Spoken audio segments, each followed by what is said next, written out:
श्री कृष्णाय नमः। श्री गोपी जन वल्लभाय नमः। श्री आचार्य जी महाप्रभु जी की 84वीं बैठक चरित्र 30वीं बैठक जनकपुर अप्रकट माणिक तालाब। श्री आचार्य जी की बैठक जनकपुर में माणिक तालाब के ऊपर भगवान दास के बाग में है। वहाँ श्री रामचंद्र जी श्री सीता जी गठ जोड़े स्नान किया और श्री रामचंद्र जी की बारात वहाँ उतरी थी।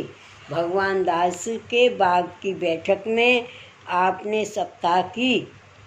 उसके पीछे केवल राम नागा विष्णु स्वामी संप्रदाय था। उसके साथ 500 नागा जनकपुरी की यात्रा को आए थे। उनने आकर श्री आचार्य जी को दंडवत की और कहा कि महाराज मेरे को सेवक करो। तब आपने नाम सुनाया तो आपने आज्ञा की तेरे वैष्णवों को यही नाम सुना दे। उसके पीछे केवल राम नागा ने प्रार्थना की कि महाराज मेरे को आप अपना प्रसाद दो। उस दिन रामनवमी का दूसरा दिन था। बांसौदी का डबरा बचा हुआ था। उसी बांसौदी में से 500 नागाओं को भोजन करा दिया। उसके बाद भी और बांसौदी बच रही। यह मातम देखकर केवल राम नागा बहुत प्रसन्न हुआ। पीछे दंडवत करके चला गया। आपने उस समय आज्ञा की कि यह बैरागियों की उच्छिट है, अतः वैष्णव नहीं लेंगे। वह मालियों को पिलवा दी। उसके बाद बची हुई गांव के लोगों को पिला दी। यह चरित्र देखकर माली ने जाकर भगवान दास से कहा। तब भगवान दास ने आकर श्री आचार्य जी को दंडवत की। इसके बाद भगवान दास श्री आचार्य जी के सेवक हुए। उनका श्री आचार्य जी को अपने घर पधराए। वे वर्ष भर विराजे। यह चरित्र श्री जनकपुरी की बैठक में आपने दिखाया। श्री वल्लभाधीश की जय। 31वीं बैठक गंगा सागर कपिल कुंड पर अप्रकट। गंगा सागर पर कपिलाश्रम कपिला वन में कपिल कुंड के ऊपर एक छोकर के नीचे श्री आचार्य जी महाप्रभु की बैठक है।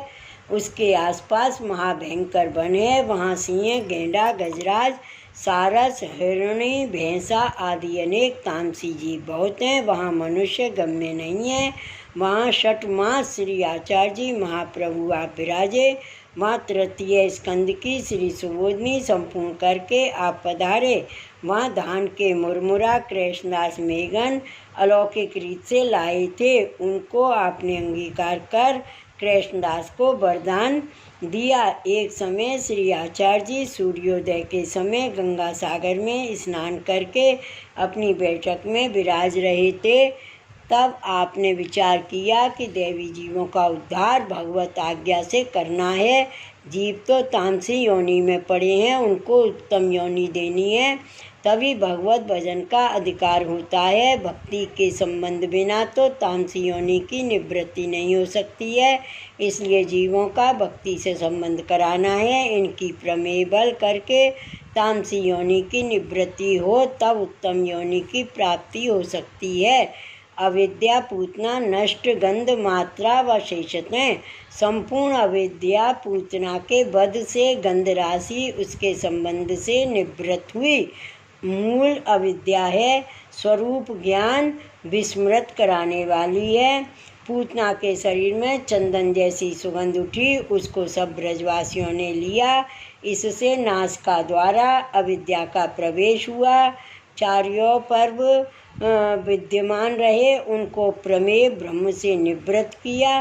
देहाध्यास धेनु का वध कर, इंद्रियाध्यास कालिय नाग का दमन कर, अंतःकरणाध्यास केसी प्रलंब का वध, प्राणाध्यास दावानल का पान, प्राणाध्यास दुविधा प्रकार से किया है। इसलिए दावानल का 2 बार पान किया है। ऐसा प्रमेय संपूर्ण अविद्या पर्वों सहित निवृत्त कर साधन प्रकरण में अविद्या का दान किया।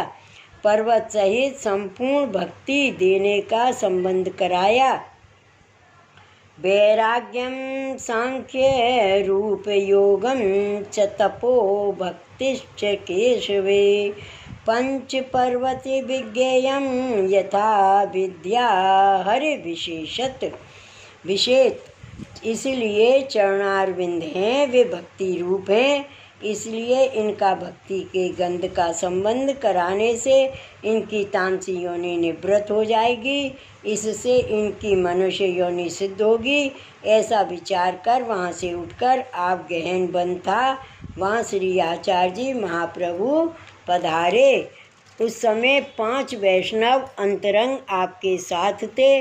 तब एक छोटा सा पर्वत था, उसकी एक टेकरी थी, उसके नीचे आपके चरणारविंद ऊपर आए।